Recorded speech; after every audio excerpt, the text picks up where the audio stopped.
Welcome back to MORTEM. Today's episode is different. Instead of examining just one killer, we're counting down the top 10 most terrifying serial killers and murder mysteries in modern history. From mysterious predators who were never caught, to killers who operated for years before anyone realized the pattern.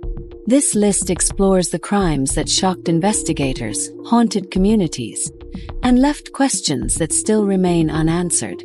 We'll be moving from number 10 all the way down to number 1. And some of the names on this list are well known, but others are mysteries that authorities still struggle to explain. So let's begin the countdown.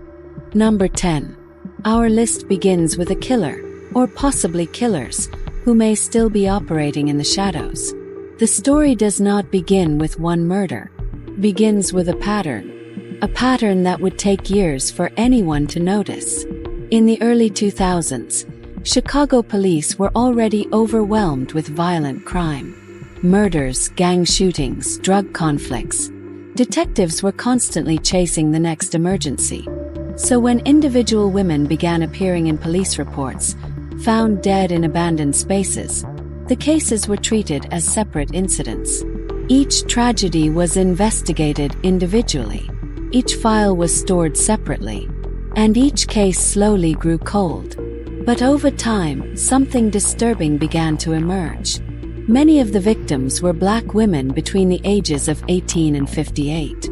Many were struggling with poverty, addiction, or sex work. Many had been strangled or suffocated.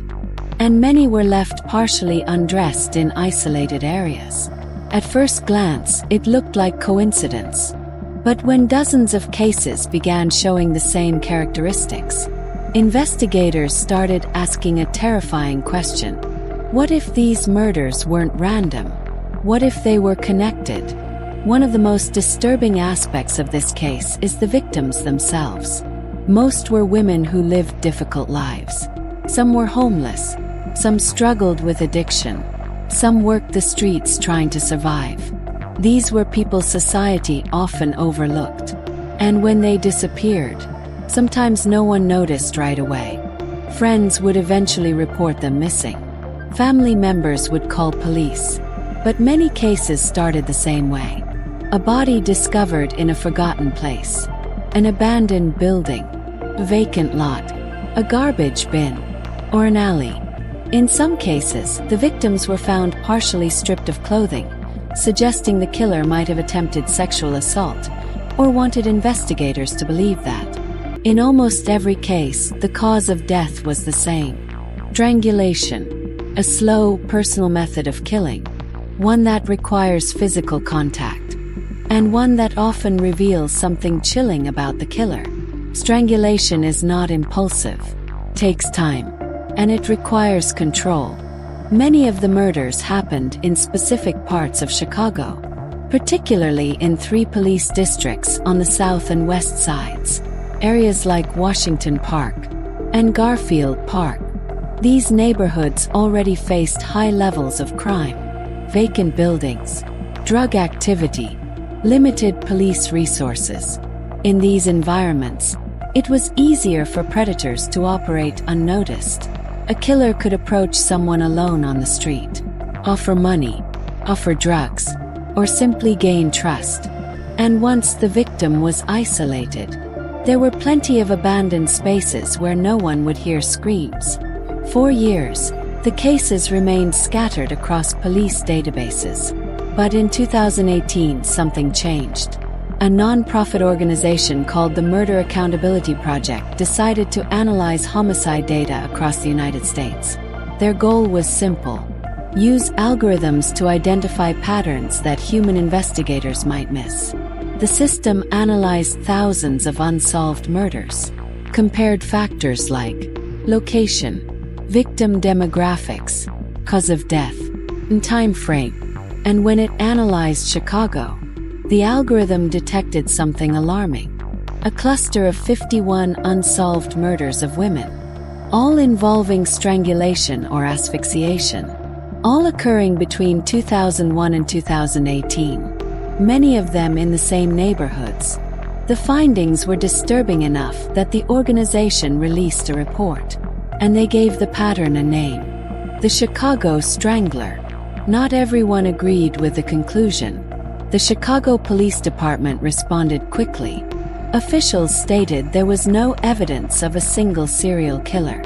They argued that the cases involved different suspects, different circumstances, and different timelines.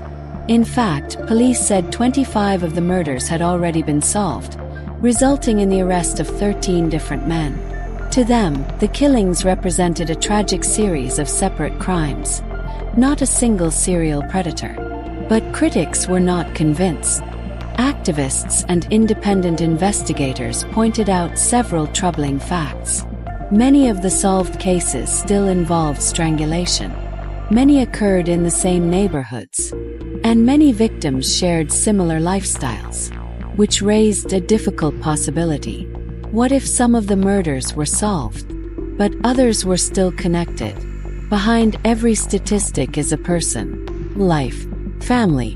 One victim might have been a mother trying to rebuild her life. Another might have been a young woman struggling with addiction.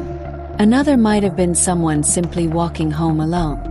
The problem with patterns like this is that they often hide the individual tragedies.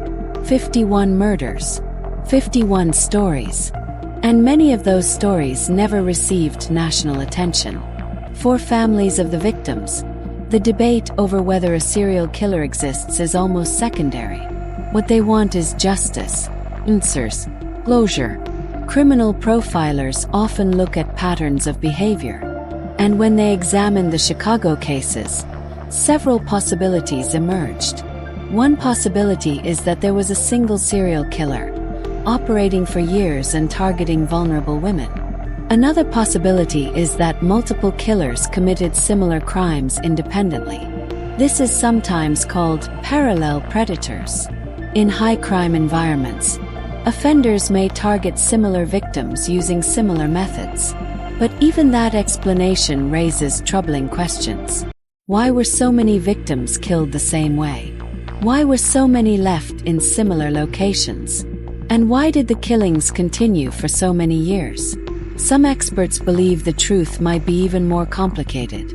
Instead of one serial killer, there may have been several predators operating in the same areas, each targeting women who were already vulnerable.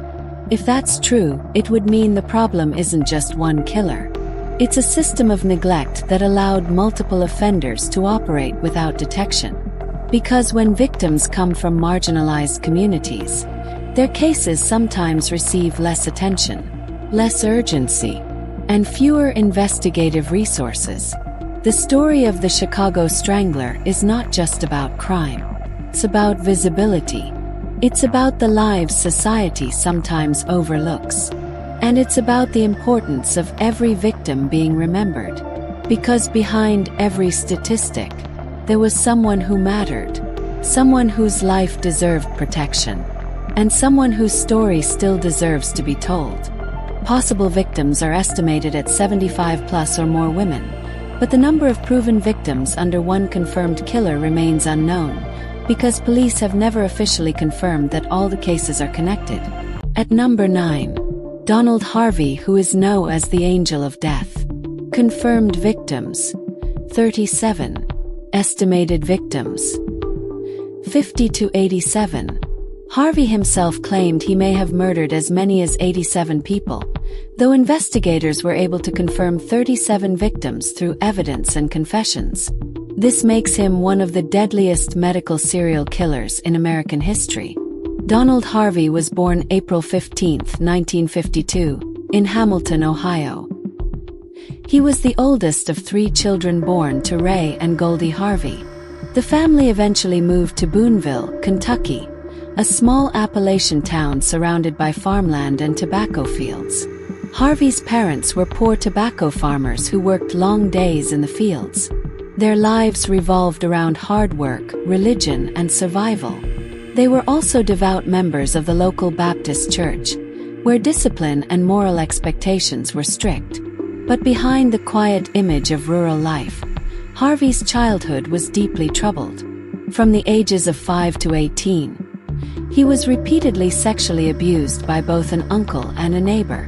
For years he told no one. Not his parents, not teachers, not the church. The only person who eventually learned the truth was his sister. And even that happened years after the abuse had already stopped. Psychologists later suggested these experiences may have contributed to the emotional detachment Harvey displayed later in life. School never held Harvey's attention. He dropped out in the 9th grade, but later earned a GED through correspondence courses in 1968. Even as a teenager, Harvey struggled with feelings of isolation. He also struggled to come to terms with his sexuality. In the conservative Appalachian community where he grew up, homosexuality was something people rarely spoke about. The conflict inside Harvey intensified over time. In 1971, after being arrested for burglary, he attempted to start a new life by enlisting in the United States Air Force. But the military career didn't last long. Harvey attempted suicide twice during his 9 months of service. After what doctors described as nervous breakdowns, he was discharged. It was during this period that Harvey finally began accepting his sexuality. But his life remained unstable. And within a year, he would begin the actions that would eventually make him one of the most notorious hospital killers in American history. In 1970, when he was only 18 years old, Donald Harvey began working as a hospital orderly at Marymount Hospital in London, Kentucky. Orderlies were responsible for basic patient care, moving patients, cleaning rooms, helping nurses with simple tasks. The position required trust, and Harvey seemed like a quiet, dependable employee. But something inside him had already begun to change. His first victim was an 88-year-old stroke patient named Logan Evans. One day in May 1970, the elderly man accidentally smeared feces on Harvey during routine care. Harvey later claimed he felt overwhelmed with anger and disgust. That moment would become the turning point. Instead of walking away, Harvey picked up a pillow. He pressed it down onto the man's face and held it there until Logan Evans stopped breathing. After the first murder, something changed inside Harvey. He later told investigators that at first he believed he was ending suffering. He claimed he was providing a form of mercy killing. But that explanation didn't last long. Within the 10 months he worked at Marymount Hospital, Harvey confessed he killed at least a dozen patients. Some were suffocated, others were poisoned. Many were cardiac patients, already in fragile condition. Their deaths rarely raised suspicion. Hospitals often expect patients to die, especially elderly or terminal ones. And Harvey used that fact to his advantage. Harvey moved between different hospitals. Each new job gave him new victims. He worked at Marymount Hospital, Cincinnati VA Medical Center, Drake Memorial Hospital. These institutions treated severely ill patients. That environment allowed Harvey to continue killing for years without detection. Harvey did not rely on one single method. Instead, he experimented. He used cyanide, arsenic, insulin overdoses, morphine, suffocation, turning off ventilators, contaminating fluids with hepatitis. Sometimes he poisoned food. Sometimes he injected toxins directly into 4 lines. And sometimes, he simply waited until no one was watching. Harvey's victims were not limited to hospital patients. His violence spilled into his personal life. At one point, Harvey lived with his lover and roommate Corll Hoeller. When Harvey suspected Hoeller of cheating, he began secretly poisoning his food with arsenic. His goal was not necessarily to kill him immediately. Instead, Harvey wanted to make Hoeller too sick to leave their apartment. But Harvey's violence did not stop there. He also poisoned a neighbor named Diane Alexander by placing hepatitis serum in her drink. Another neighbor, Helen Metzger, by poisoning a pie with arsenic. Hoeller's father, Henry Hoeller, whom Harvey also killed with arsenic. These murders proved something chilling. Harvey was not just killing out of mercy. He was killing because he could. For 17 years, Donald Harvey got away with murder. But in March 1987, everything began to unravel. A patient named John Powell died suddenly at Drake Memorial Hospital. Powell had been on life support following a motorcycle accident. When doctors performed an autopsy, they discovered something shocking: large amounts of cyanide in his system. Cyanide is not something that appears naturally in a hospital patient. Investigators began asking questions, and one name quickly appeared in the hospital records: Donald Harvey. When Harvey's lawyer confronted him with the growing evidence, he asked a direct question: had he killed anyone else? Harvey answered calmly. By his own estimate, he had killed as many as 70 people. His lawyer immediately realized the danger. If prosecutors proved multiple murders, Harvey could face the death penalty. So a deal was proposed.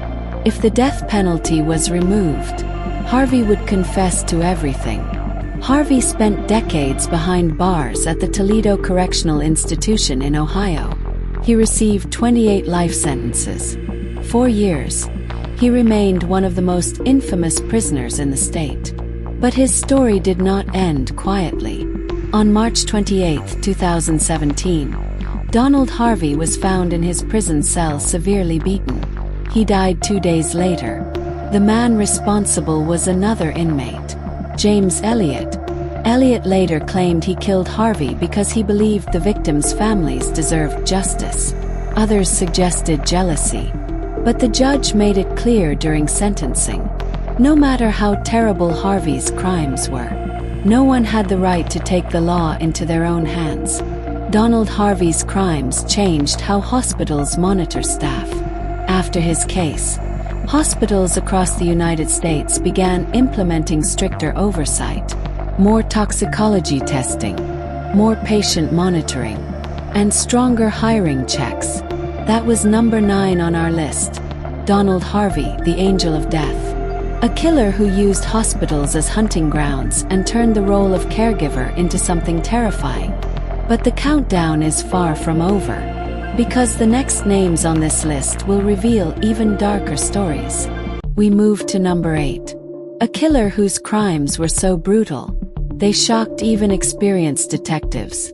A man who didn't just kill, he destroyed identities. This is the story of Richard Cottingham, the torso killer. Confirmed victims: 11 plus. Estimated victims: 85 to 100 plus victims.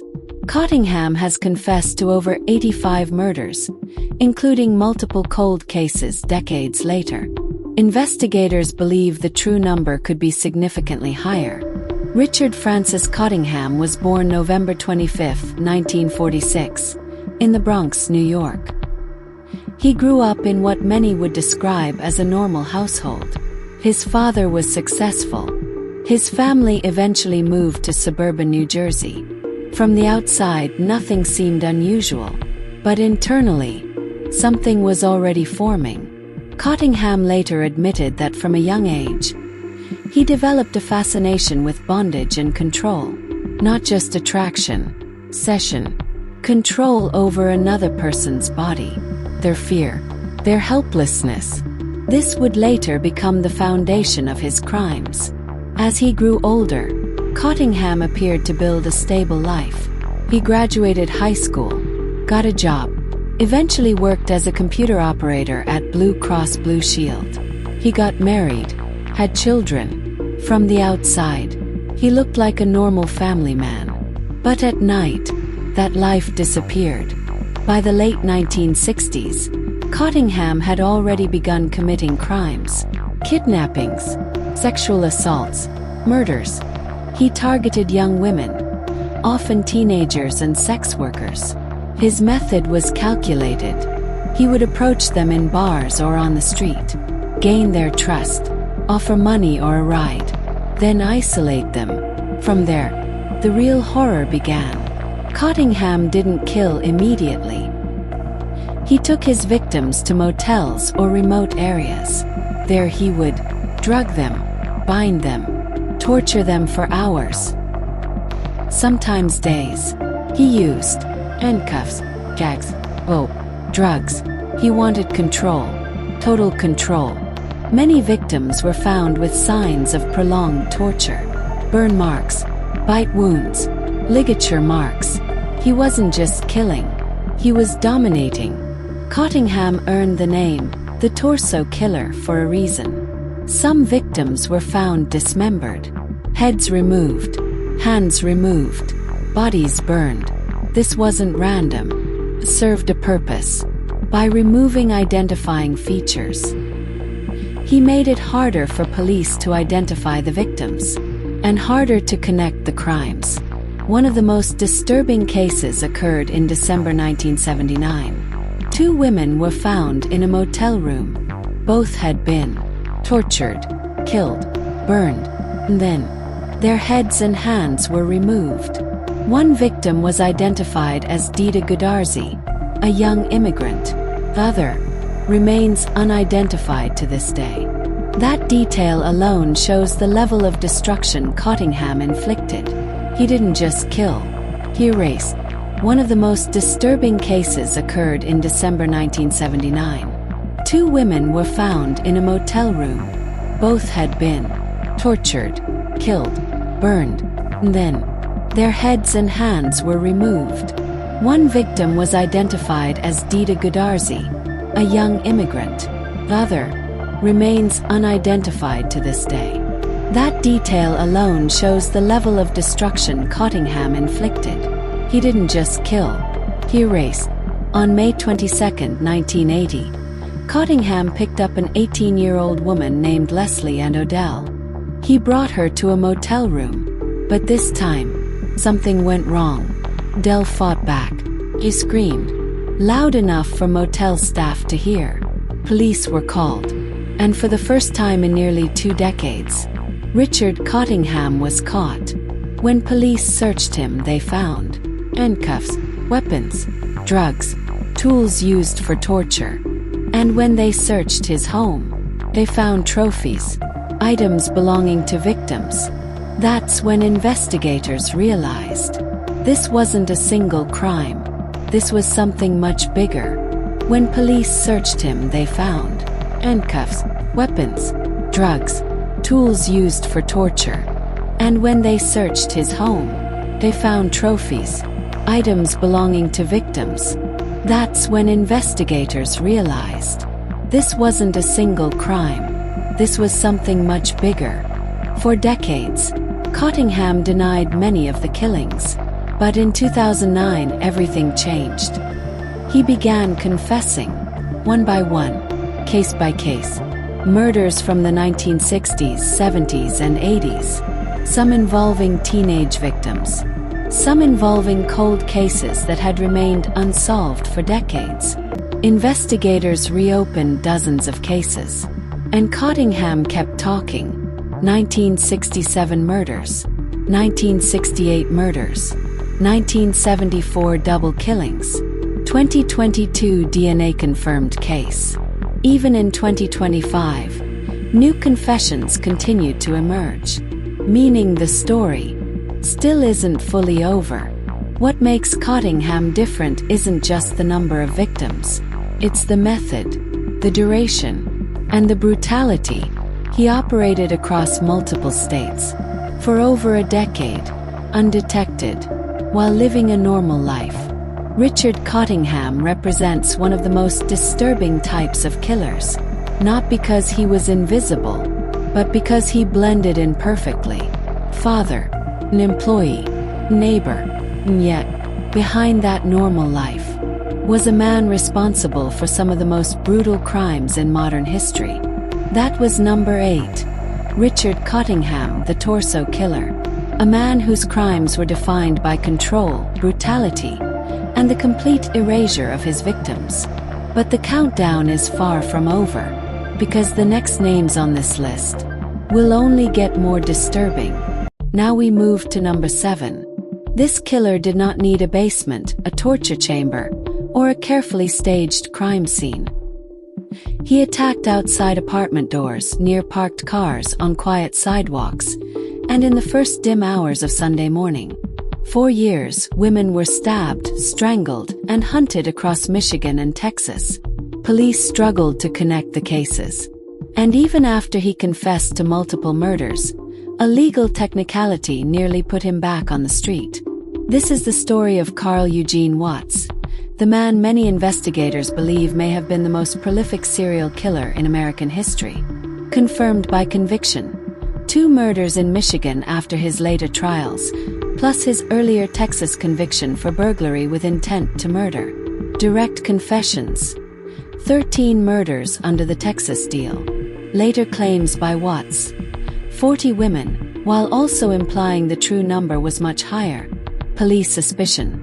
Roughly 90 unsolved murders, with some modern coverage describing him as a suspect in 100 or more killings. Corll Eugene Watts was born on November 7, 1953, in Killeen, Texas. His parents later returned to West Virginia, and after their divorce, his mother eventually remarried and moved the family to Inkster, Michigan. Family accounts later described a difficult adjustment to his stepfather and a child who became increasingly withdrawn. When Watts was around 8, he suffered a serious case of meningitis and was hospitalized. Later reporting says relatives noticed a marked personality change after that illness.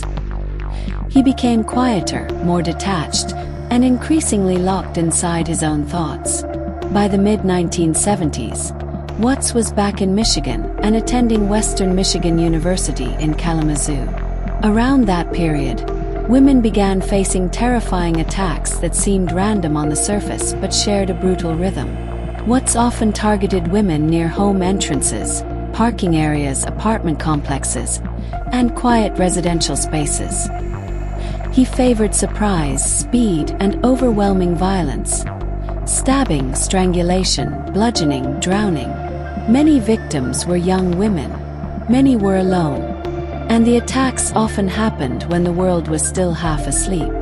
One of the pivotal early murders linked to him was Gloria Steele, a 20-year-old student at Western Michigan University, killed in October 1974. Reporting on the later case says her windpipe was crushed and she suffered 33 stab wounds. Around the same period, Watts was also tied to attacks on Lenore Nizaki and Diane Williams, after he used the same trick more than once, knocking on a door and asking for someone named Charles. Nizaki survived. Williams fought him off. Both later identified him. But at that time, even with assaults piling up, the murder case did not fully land on him in a way that stopped the killings for good.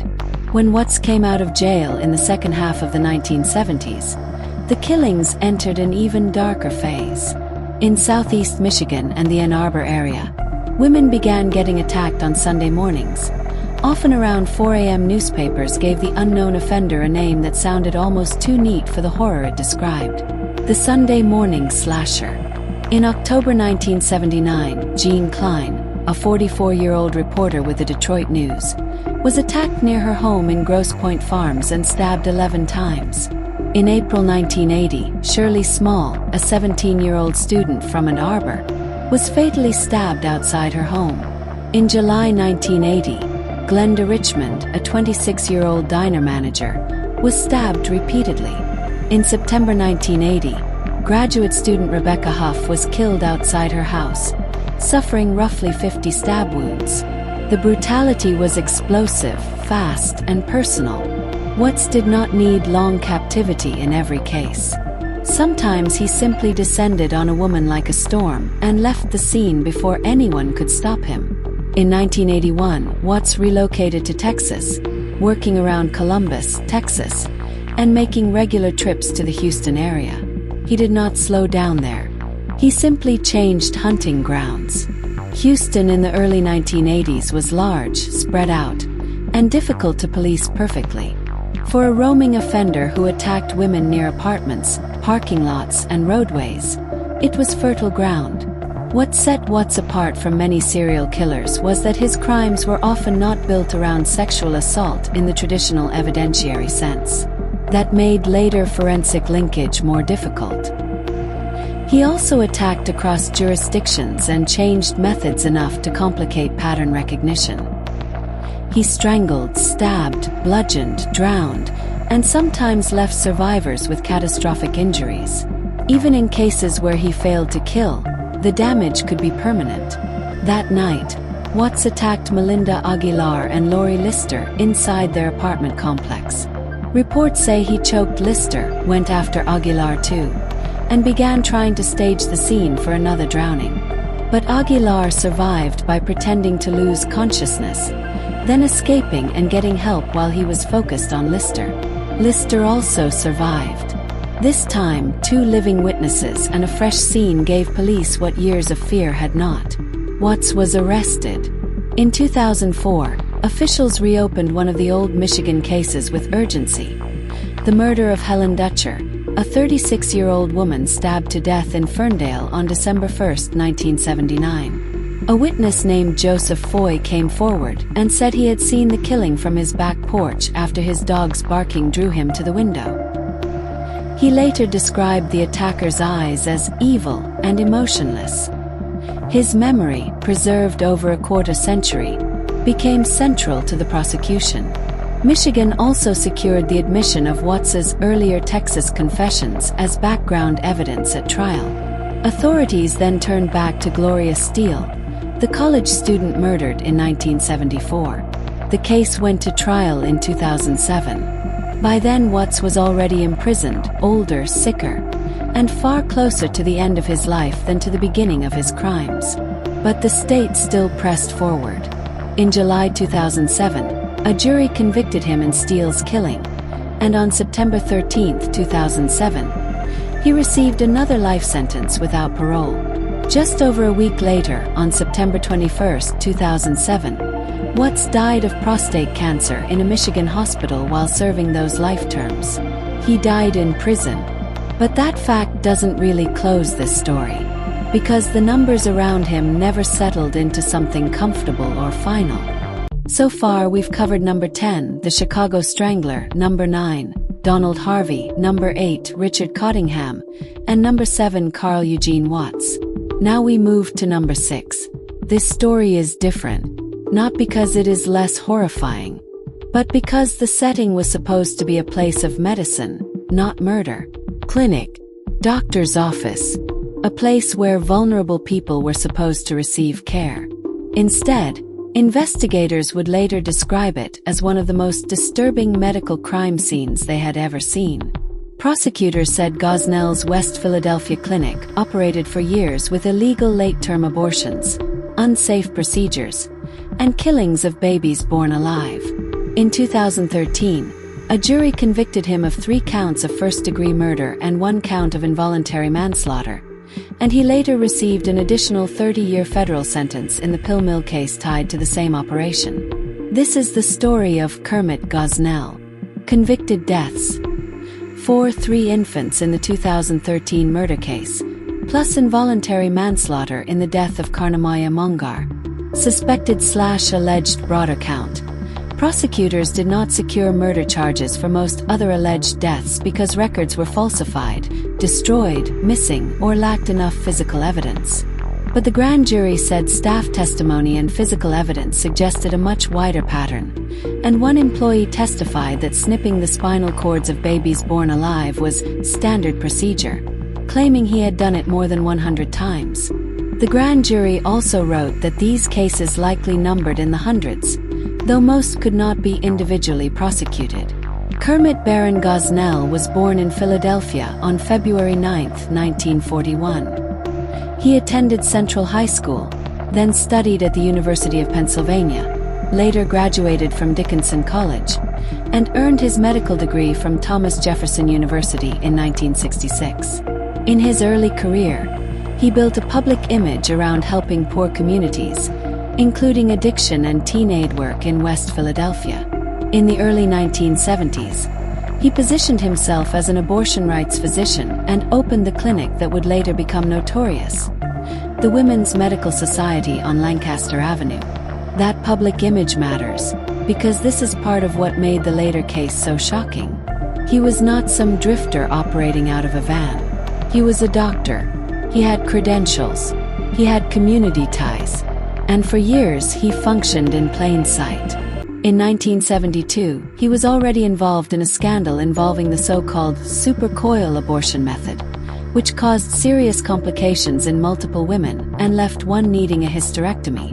Even early in his career, dangerous experimentation and poor judgment had already surfaced. But instead of ending his career, the warnings came and went, and the clinic stayed open. By the time investigators finally got inside in 2010, the grand jury report described the clinic in language that barely sounds real. Blood on the floor, a stench of urine, cat feces on the stairs, a flea-infested cat wandering the premises, dirty blankets, expired medications, rusty and outdated equipment, dust-covered oxygen equipment, unsterile instruments, blocked exits, unlicensed staff administering sedatives without accurate records of what they had given or how much. The report said women were often heavily sedated before Gosnell even arrived.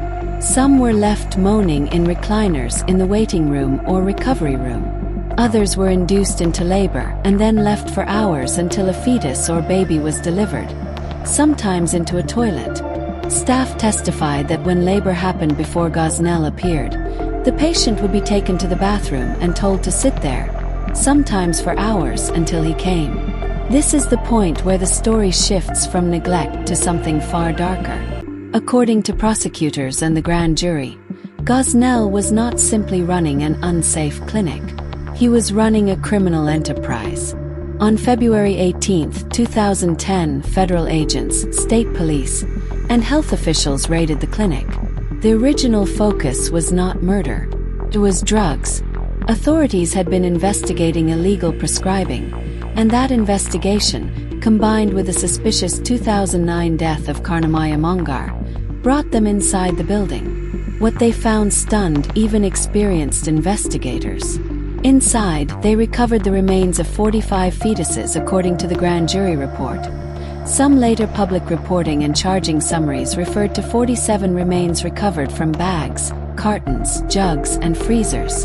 The grand jury said at least 2, and probably 3, had been viable. Investigators also found jars containing severed fetal feet, and evidence that the clinic stored remains in bizarre and degrading ways. Gosnell was arrested in January 2011, days after the grand jury report was certified. He was charged with multiple counts, including murder, illegal late-term abortions, conspiracy, and racketeering-related offenses. His wife Pearl Gosnell and several employees were also charged. Many of them later pleaded guilty. Some testified against him. The trial began in March 2013. The courtroom heard about filthy rooms, missing records, drugged patients, falsified gestational ages, fake doctors, and workers with little or no real medical training performing critical tasks. It heard staff describe babies who moved or cried after delivery. It heard how special late cases were often done on Sundays when Gosnell and Pearl were alone. And it heard about the clinic's pill mill, where thousands of prescriptions for drugs like OxyContin, Xanax, Percocet, and codeine syrup were being written and dispensed outside legitimate medical practice. Federal prosecutors later said the operation moved more than 500,000 oxycodone pills, more than 400,000 alprazolam pills, and more than 19,000 ounces of codeine cough syrup. Kermit Gosnell ranks here because this case combines 2 different kinds of scale. One is the scale that the law could prove: 3 infant murders, 1 manslaughter conviction, scores of illegal abortion and consent law violations, and a major pill mill conviction. The other is the scale suggested by testimony and the grand jury's findings. A clinic where live births and post-delivery killings were described as routine, where records were falsified or destroyed, and where the true total likely exceeded what any courtroom could neatly count. That is why this story stays with people. 'Cause it is not just a murder case. It is a failure case, a regulatory failure, a medical failure, human failure. And when the doors finally opened, investigators found not one shocking act, but a whole operating system of horror. Before we move to number 5 on the list, let's do a quick recap. At number 10, it's the Chicago Strangler who killed 50+ women. At number 9, Donald Harvey, who is known as the Angel of Death with a total of 87 victims. At number 8, there's Richard Cottingham with a total of 100 victims. At number 7, Corll Eugene Watts with 100+ victims and was known as a man who almost escaped justice. Then at number 6, Kermit Gosnell, whose hospital is known as House of Horrors with a total of 100+ victims. Now we're at number 5 on the list, and this one is terrifying for a different reason. Because the killer didn't stalk dark alleys. He didn't break into homes. He walked hospital halls in uniform, smiling, trusted, respected, and one by one patients died. This is the story of Orville Lynn Majors. The convicted murders for Orville Lynn Major was 6 and was tried for 7, but the suspected numbers of victims was about 100 to 130. Authorities believed the true number could exceed 100 deaths based on statistical analysis and hospital data. Orville Lynn Majors was born in 1961 in Linton, Indiana.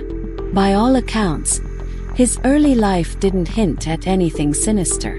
As a teenager, he cared for his elderly grandmother, a role that shaped his decision to enter nursing. It's important to understand this, because it built his image.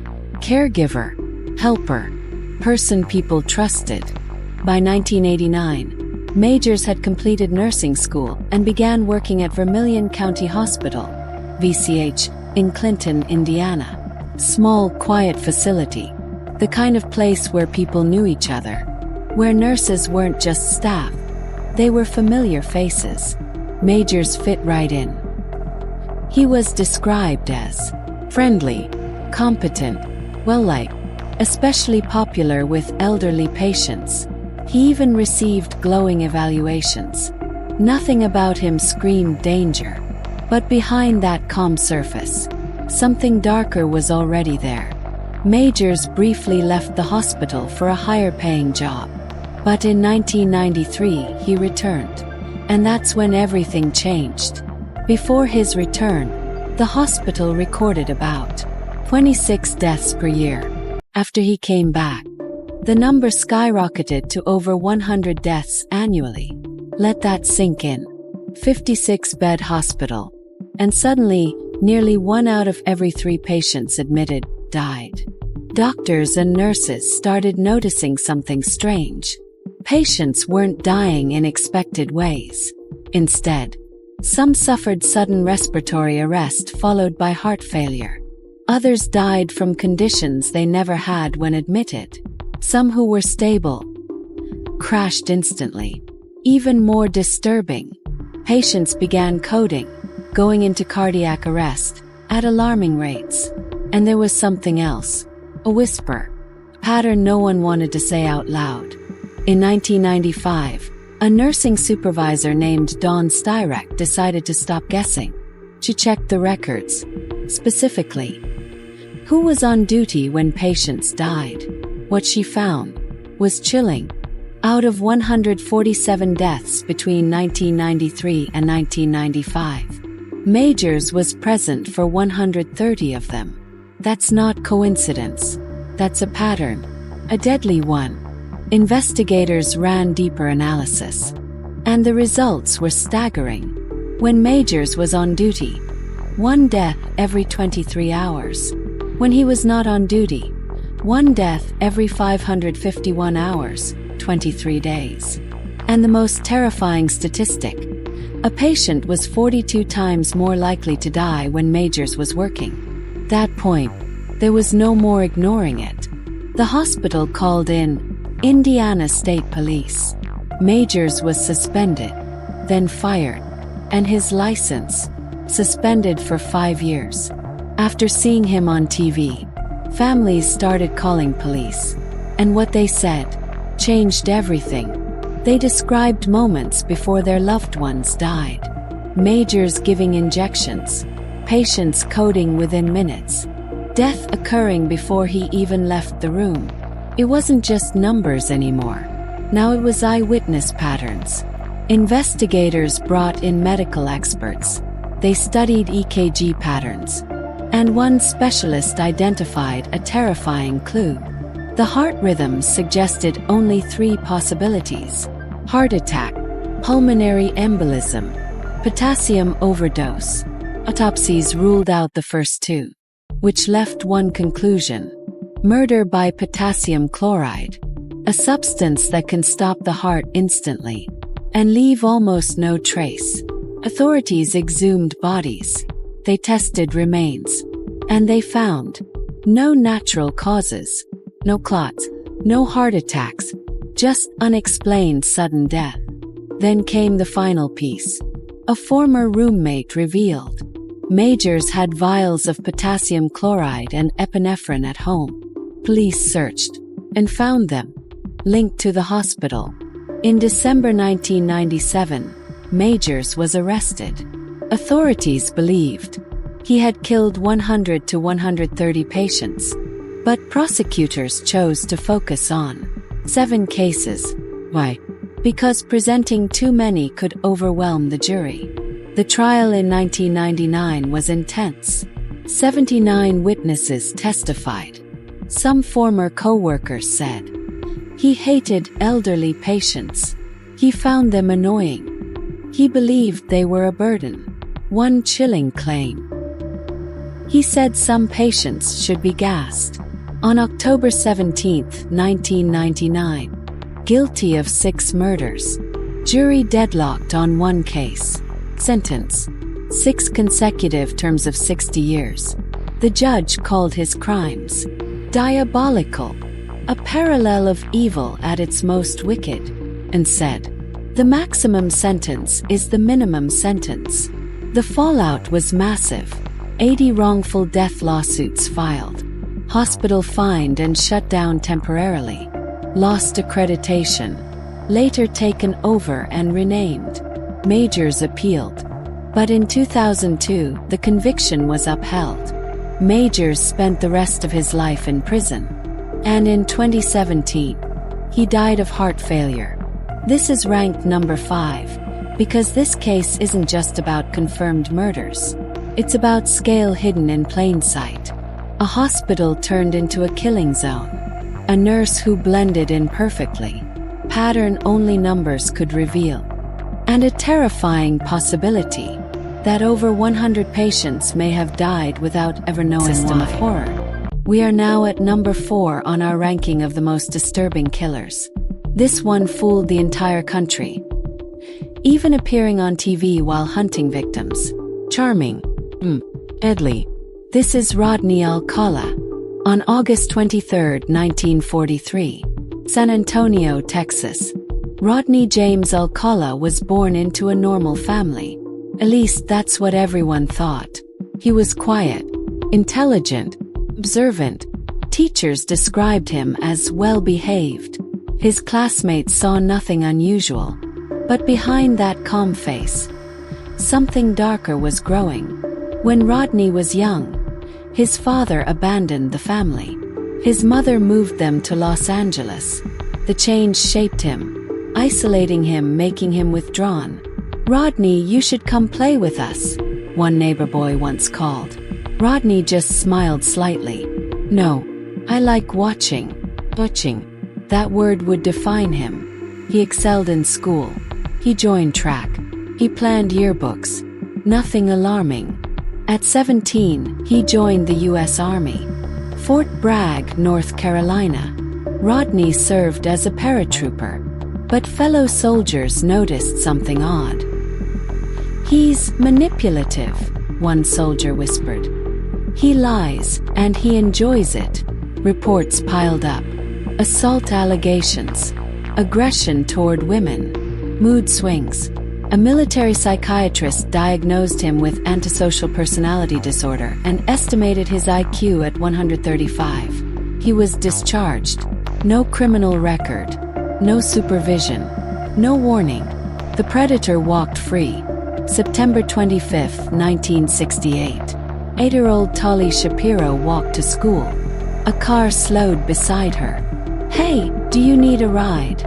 the man asked gently. She shook her head. "I know your parents." She hesitated. Moments later, she got in. Inside his apartment, the man attacked her. He beat her, assaulted her, left her unconscious. Police found her lying in a pool of blood. The attacker had fled. That attacker was Rodney Alcala. She survived, but spent 32 days in a coma. He was caught, but served only 34 months. He walked free. Then he moved to New York. He got a new identity, John Berger. On his journey to New York, he met a young flight attendant named Cornelia Crilly. "Could you help me move this?" she asked politely. He smiled. "Of course." Days later, she was found strangled with her own stockings. She was just one of his many victims on his killing spree. The case went cold after a while. He disappeared again. He reinvented himself with another identity, and some would say a persona. He always introduced himself as a professional photographer. Young women believed him. Teenagers trusted him, and parents allowed it. Police later found over 1,000 photographs of women, girls, and boys in his possession. While some of the victims remain unidentified, and others were uncovered onto some gruesome passing. He later appeared on the dating game show Bachelor Number 1, the host said. Rodney smiled. He flirted, he joked, and he won. The woman who chose him, Cheryl Bradshaw, later refused to go out with him because of the way he acted in the game show. "He was creepy," she said. Her instincts saved her life. He was still very much active because he was killing at that time. His killing spree occurred in these following dates. 1977, Jill Barkham. 1977, Georgia Wickstead. 1978, Charlotte Lamb. 1979, Jill Parento. 1979, Robin Samso. He strangled his victims until they're unconscious, waited a little bit, then revived them, repeating the process multiple times. Prosecutors said he toyed with victims before killing them. A detective called him a killing machine. Witnesses described a photographer. Through the description, the police sketch released to the general public. His parole officer recognized him immediately. Then in July 1979, he was arrested, convicted, and sought appeal. Then convicted again, appealed again. Finally, 2010, sentenced to death for a third time. He even acted as his own lawyer. He questioned himself in court. He played music for the jury. The jury took less than 2 days. Guilty.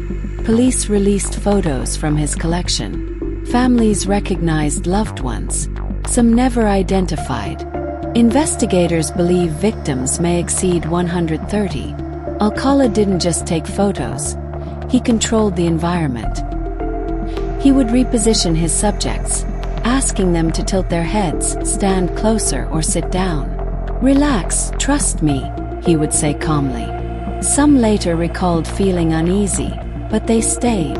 He projected confidence like a professional. Investigators later discovered that he often kept victims' earrings and jewelry, which were eventually used as evidence linking him to multiple murders. This wasn't random behavior.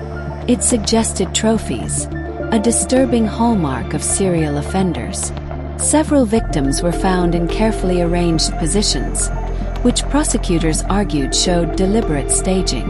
This detail disturbed investigators the most. It meant the killings were not impulsive. They were controlled, calculated, and intentional. One detective later compared Alcala to other notorious killers because of his methodical manipulation and psychological games with victims. In 2010, authorities released many of his photographs to the public, hoping families might recognize missing loved ones. Within weeks, Multiple people contacted police believing they recognized relatives. However, many of the individuals in the photos were never identified, leaving investigators concerned that more victims remained undiscovered. If this case shocked you, this was number 4 on the MORTEM ranking. We've reached number 3 on our ranking. And this case is chilling in a different way. No mask, no weapons, no struggle, just a trusted doctor, quietly ending lives. Patients trusted him. Families respected him. But behind that calm professional image was one of the deadliest killers in modern history. This is the story of Harold Shipman. For many years, Harold Shipman was known as a dependable general practitioner in Hyde, Greater Manchester, England. He dressed professionally. He spoke softly. He appeared calm and reassuring. Patients trusted him completely. Many described him as kind. Others called him quiet but caring. He often made house calls, something rare even at the time. This made him popular, especially among elderly patients. No one suspected that these home visits would later become a key part of the investigation. Shipman's professional background appeared solid. He had graduated from medical school and began working as a general practitioner in the 1970s. Early in his career, however, he had already faced disciplinary action for drug misuse. He was caught forging prescriptions for pethidine, a powerful painkiller.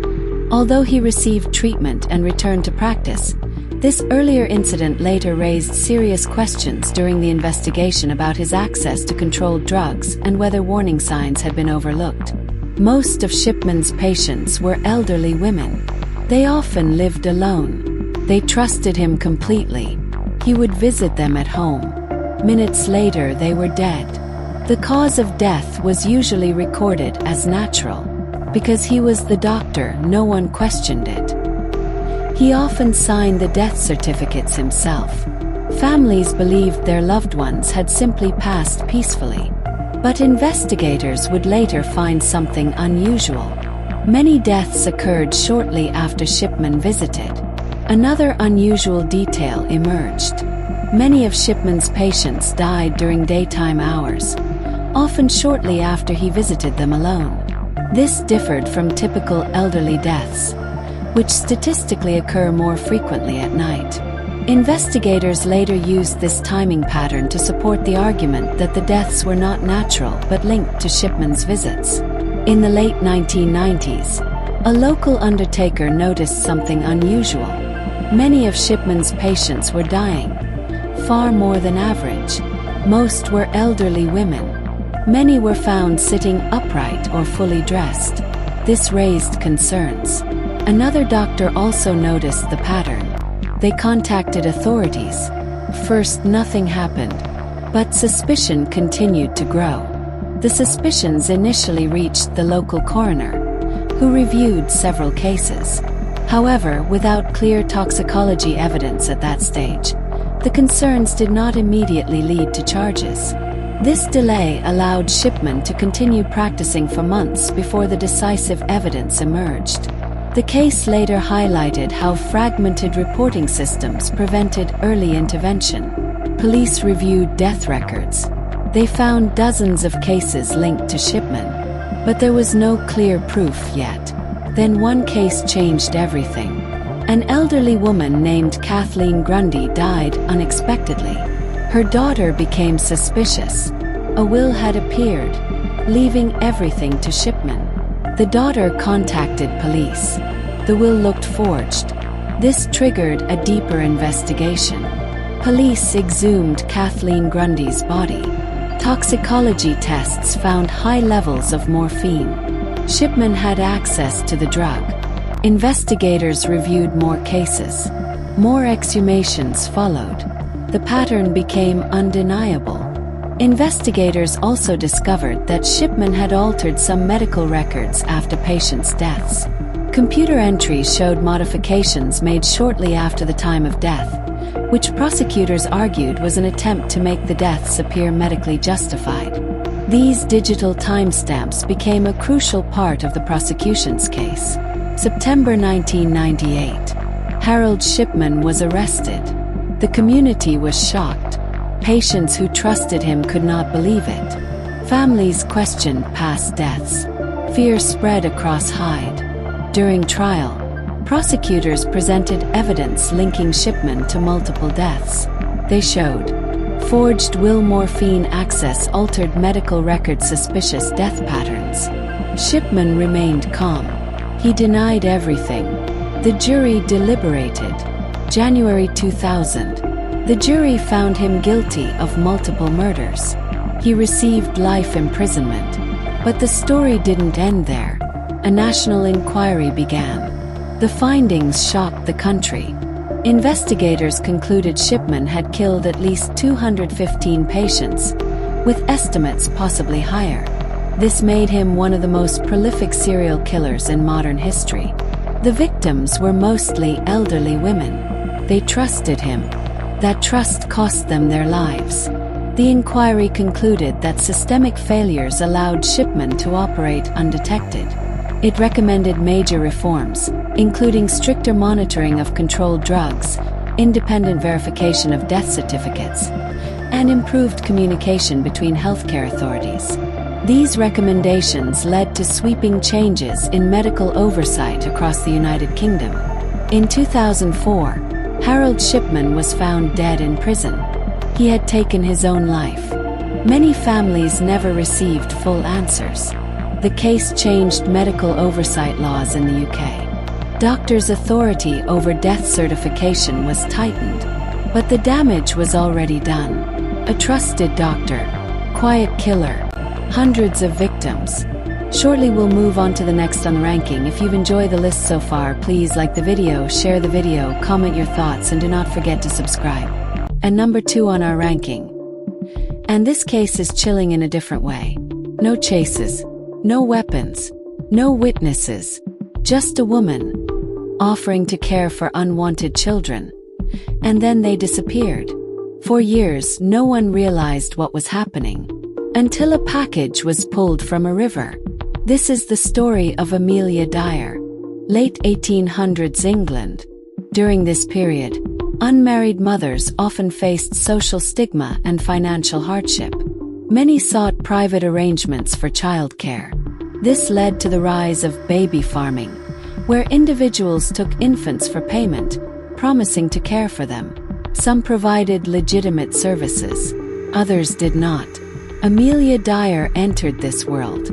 Dyer advertised in newspapers, offering to take in babies for a fee. She promised loving homes. Desperate mothers believed her. Once payment was made, the infants were rarely seen again. For many years, deaths were often attributed to natural causes, common at the time due to high infant mortality. This allowed her activities to continue undetected. Dyer frequently reassured mothers that she would arrange for adoption. Some women later testified that she appeared calm and professional. She sometimes asked mothers not to contact her again, claiming it would help the child settle into a new family. These requests reduced the likelihood of follow-up inquiries, allowing her activities to continue. Authorities later believed Dyer accepted payments and then quickly disposed of the infants. She frequently moved locations, making tracking difficult. She used aliases and changed addresses. This prevented long-term scrutiny. Records were poorly kept. Oversight was minimal. The pattern continued for years. Authorities later discovered that Dyer used multiple aliases when placing advertisements. She also moved between towns in southern England, making it difficult for any one community to recognize a pattern. These frequent relocations helped her avoid suspicion for years. In 1896, a package was found floating in the River Thames. Inside was the body of an infant. The cloth used to wrap the child led investigators to an address. That address was linked to Amelia Dyer. This discovery triggered the investigation that would finally expose the truth. The cloth wrapping the infant contained a distinctive tape. Investigators traced this tape to a local shop. Purchase records and witness statements helped narrow down suspects, eventually linking the material to Dyer's residence. This small detail became the breakthrough that allowed police to build a case. Police searched Dyer's residence. They found baby clothing correspondence from mother's financial records. These items suggested multiple infants had passed through her care. Investigators traced letters and payments. The scale became clearer. Police also uncovered bundles of correspondence from mothers across different regions. Some letters expressed concern about lack of updates. Others asked for confirmation that their children were safe. These letters demonstrated the number of families involved and helped investigators estimate the scale of the case. Dyer was arrested and questioned. Initially, she denied wrongdoing, but evidence mounted. Witness statements and recovered items linked her to multiple cases. Authorities suspected far more victims than those directly proven. During trial, prosecutors presented letters from mothers who had entrusted babies to Dyer. They also showed evidence linking her to the infant found in the river. The jury deliberated. The verdict, guilty. She was sentenced to death. The case drew widespread public attention. Newspapers covered the trial extensively, highlighting weaknesses in oversight of informal adoption arrangements. Public reaction was strong, with calls for tighter controls on child placement services and improved record-keeping. The case drew widespread public attention. Newspapers covered the trial extensively, highlighting weaknesses in oversight of informal adoption arrangements. Public reaction was strong, with calls for tighter controls on child placement services and improved record-keeping. Following the trial, Amelia Dyer reportedly confessed to one infant's death, though investigators believed the true number was far higher. Because record-keeping during the Victorian era was limited, many suspected cases could never be conclusively linked to her. The case shocked the public not only because of the scale, but because it exposed how vulnerable infants were in informal adoption arrangements. Newspapers at the time described widespread fear and outrage, with many questioning how such activities had continued for so long without intervention. Authorities later strengthened monitoring of baby farming practices. New regulations emphasized registration requirements and greater scrutiny of private child care arrangements. These reforms aimed to prevent similar cases from occurring again. Historians today still debate the exact number of victims, but many estimates suggest that Amelia Dyer may have been responsible for hundreds of infant deaths, making her one of the most prolific killers in British history.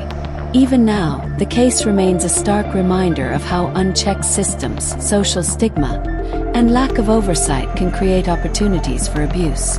The story of Amelia Dyer endures not only as a criminal case, but as a turning point in child protection awareness in Britain. We've reached number 1 on the ranking list. This case didn't happen in one city. It didn't happen in a single year. It didn't even happen in a single region. For decades, women disappeared across the United States. Different states, different timelines, different circumstances. No one connected them. No one saw the pattern. Until one man began to talk calmly, almost casually, and revealed a scale that shocked investigators. This is the story of Samuel Little, the most prolific serial killer in U.S. history.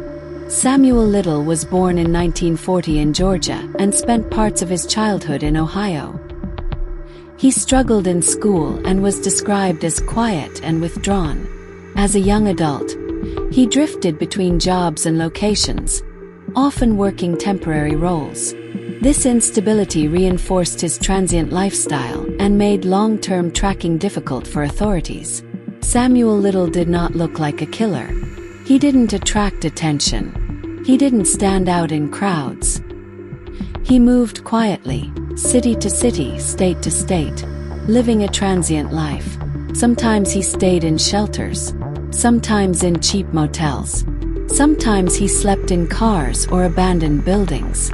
This drifting lifestyle became one of the reasons he avoided detection for so long. He left no permanent address, no routine, no predictable pattern. To investigators, he was invisible. Mr. Little targeted women he believed would be less likely to trigger immediate large-scale searches. Many lived on the margins of society. Some traveled frequently. Others had limited contact with family. When they disappeared, cases were often treated as isolated incidents. Different police departments handled different investigations. There was no centralized system linking them together. Years passed. Unsolved cases accumulated. Each file sat quietly, disconnected from the others. Little's movements were unpredictable. He traveled by bus, hitchhiked, or simply walked long distances. He crossed state lines repeatedly. By the time authorities investigated one case, he was already gone, sometimes hundreds of miles away. This constant relocation created a major challenge.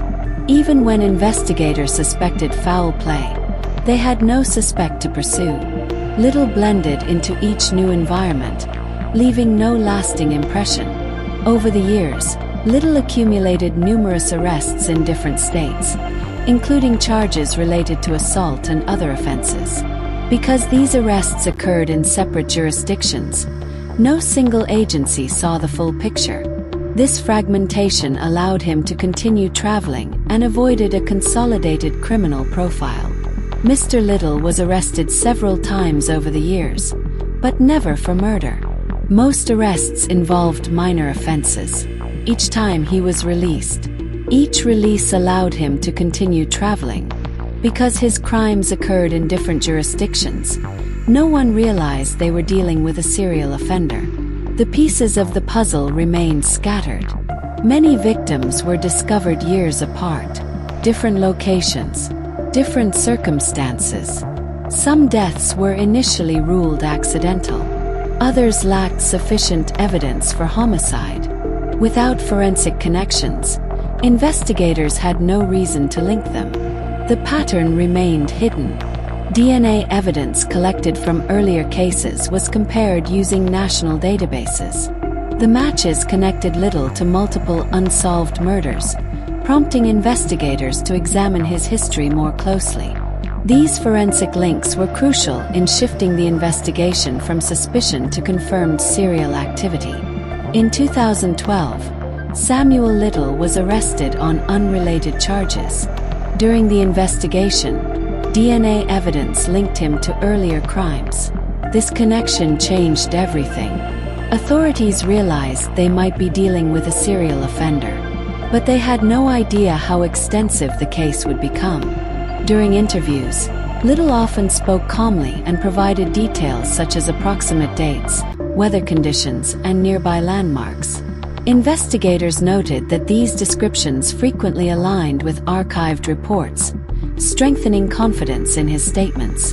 Mr. Little began speaking with investigators.